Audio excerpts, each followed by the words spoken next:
So what is work-life excellence? And you could just, what comes to mind when you think of work-life excellence? It's more than work-life balance. 72% of workers believe that work-life balance is critical when choosing a job, while 57% say poor work-life balance is a deal breaker when considering a job. So work-life excellence is an employer's dedication to helping employees thrive on and off the clock. It's more than PTO and vacation. It's a balance of personal and professional success. It's providing flexibility, developmental opportunities, and trust. Trust to know that the job will get done. Being a promoter of work-life excellence is implementing programs that support employees' personal and professional lives. This will in turn strengthen your organization's culture. A strong organization culture leads to increased productivity and reduces stress, leading to a positive work environment. The 2024 Harvard Business Review reported a positive work culture can lead to 31% increase in productivity. That's pretty significant. And with that being said, I'm going to hand it off to Sheila, who will be going into the business benefits. Thank you. So promoting work-life excellence is not just beneficial for employees, but a strategic advantage for businesses in many ways. First, employee retention and recruitment. Time and time again, research has shown that companies known for fostering a good work-life balance have lower turnover rates.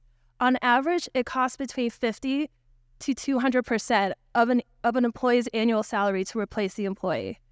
Prioritizing work-life excellence provides a competitive advantage to a stronger and likely more diverse workforce while lowering costs associated with hiring and training. Next, let's consider productivity. High burnout rates can reduce productivity by up to 50%. Businesses that implement effective work-life excellence programs see a substantial decrease in burnout levels, leading to fewer sick days and lower absenteeism. Attention to work-life initiatives not only maintains productivity, but also reduces the strain on other team members and minimizes health-related costs for companies. Fostering effective collaboration is another key benefit. When employees are not overburdened with work, they have the mental space and energy to engage more effectively and constructively with their colleagues. This leads to better communication, more creative problem solving, and a stronger team dynamic. Employees who know that they are a part of a supportive environment are more willing to share ideas, be innovative, and collaborate. Lastly, disengaged employees cost U.S. organizations around $500 billion each year. Prioritizing work-life excellence improves morale, which in turn leads to a more positive culture and better engagement. A supportive environment boosts job satisfaction and loyalty, which further reduces the turnover rates and enhances productivity, as I mentioned before. Additionally, the positive impact on mental and physical health yields employees who can manage their time more efficiently due to less stress and a healthier work life routines. So that was just some of the ways that helping your employees thrive both in and out of work supports companies' bottom lines. Next, we will share a few specific examples of how to bring work-life excellence to life. As we think about putting work-life excellence into practice, there are so many levers that can be pulled for an organization to achieve this. Today, however, we're going to hone in on 4 key factors. The first being health and well-being.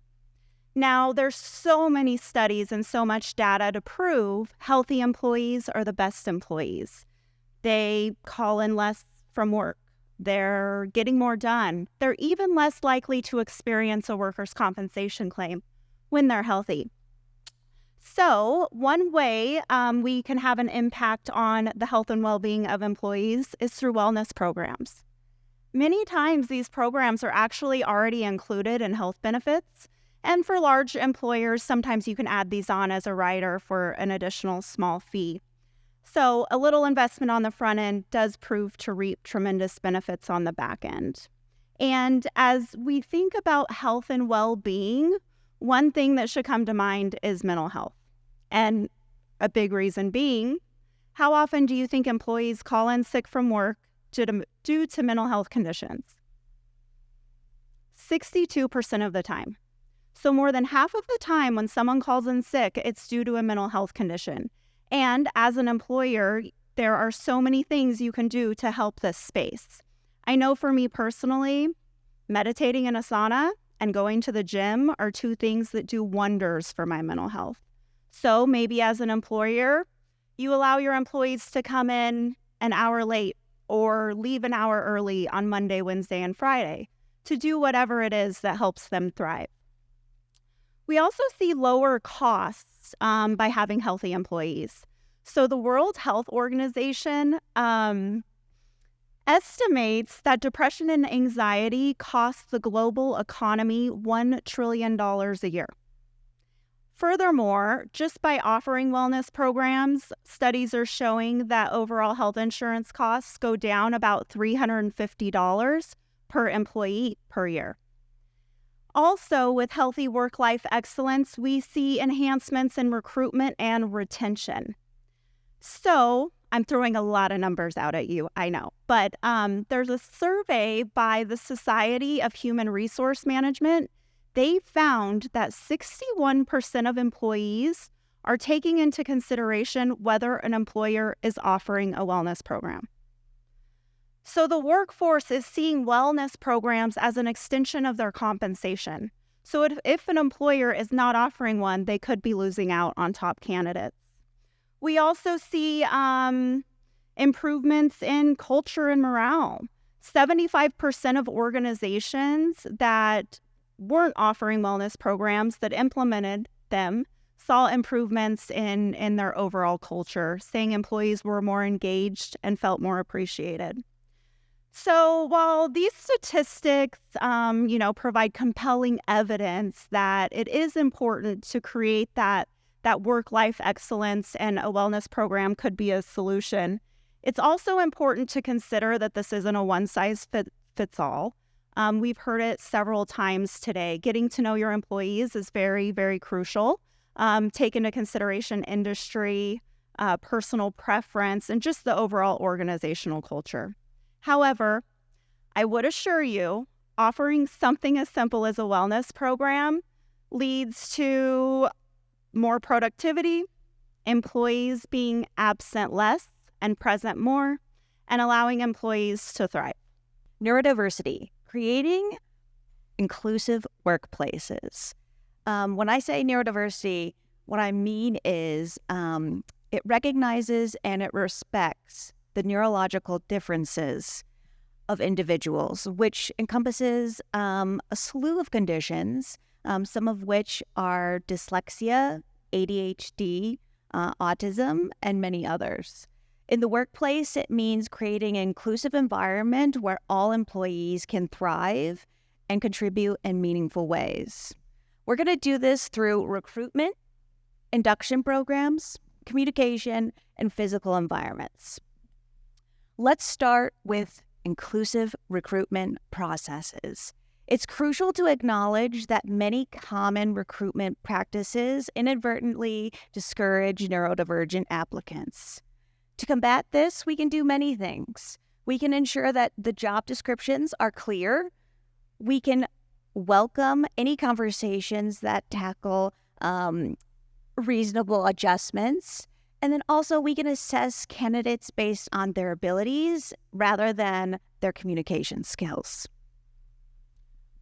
Moving on to inclusive induction programs. Induction programs provide new employees with the information and support that they need in order to thrive.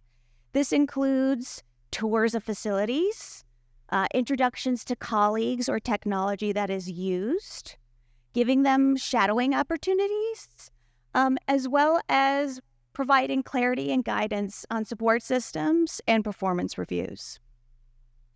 When we talk about communicating for the neurodiverse, when we're saying it is important to keep in mind the content and how we present it. So when we are communicating in a written form, that communication needs to be clear, simple, well-spaced. When we are giving verbal instructions, It needs to be concise and given in a distraction-free environment. Lastly, creating supportive workplace environments. And so we're talking about the physical environments of that workspace. It's crucial to ensure any sensory overload. We're talking about office layouts and atmosphere. We are also talking about encouraging personal organization strategies and providing movement breaks for those individuals who need them. By implementing simple strategies like these, you can contribute to creating an inclusive environment for all employees and not just the neurodiverse. Under way to promote employee work-life excellence is by supporting working parents. 40% of U.S. workers are parents with a child under age 18 at home. And about 11% are like me and have 1 or 2 children under the age of 5. Parents are predictably burnt out, and this is more than just an issue for families, it's an issue for employers. It costs millions in turnover, low productivity, and recruiting expenses. And over half of employees recently surveyed said they would leave their job for one with the right benefits.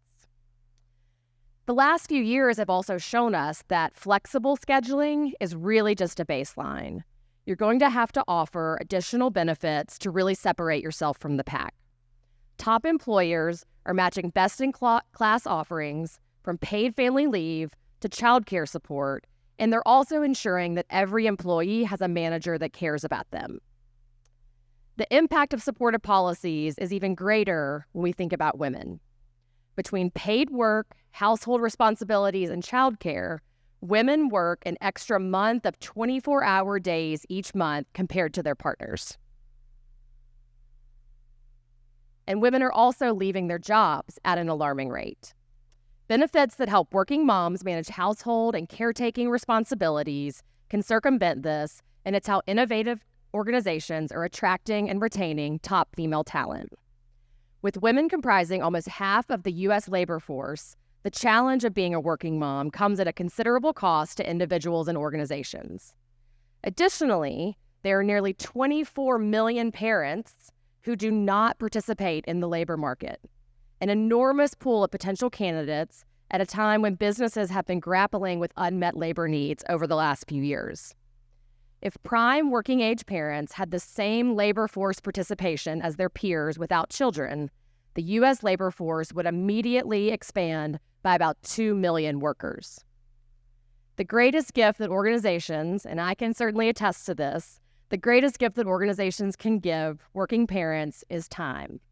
Time to work without interruption, time for themselves, time to invest in their families and personal lives, supportive benefits like paid parental leave, childcare stipends, backup care options, flexible spending accounts, concierge services, and generous PTO help improve work-life excellence of working parents.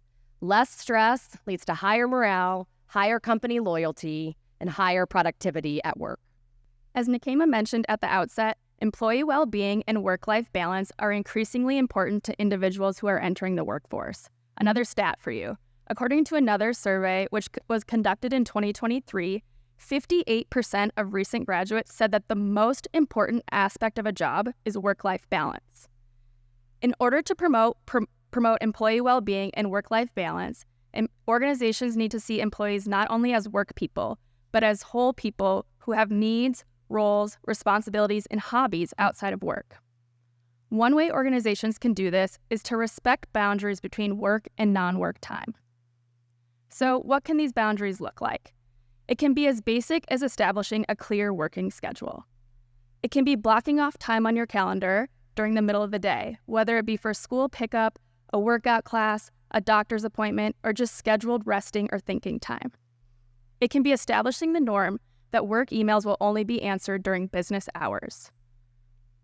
So what can leaders do to promote and respect boundaries? They should clearly communicate expectations and norms of the organization. Are you expected to work 9 to 5, or can you work on your own schedule as long as the work gets done? They should lead by example. What does this mean? If you have to pick up your kids from school, consider blocking it off on your calendar and letting your employees know in order to set a precedent that this is acceptable. They can also explore ways to increase flexibility and autonomy of employees. Then, on the flip side, what should employees do? They should clearly communicate their preferences, including relating to working schedule and working style, and communicate any special needs or circumstances they may have. Additionally, take advantage of available tools at the organization. Set your out-of-office message, or take advantage of group or shared calendars to express your out-of-office time. So that being said, we have a lot of benefits that creating work-life excellence can do, but according to a recent study, only 23% of employers actually believe that they're creating these spaces. So how do we get started? The first is consult your employees. They are the best source of information. Understand what it is that you offer, the benefits that they use, and the benefits that they might be lacking.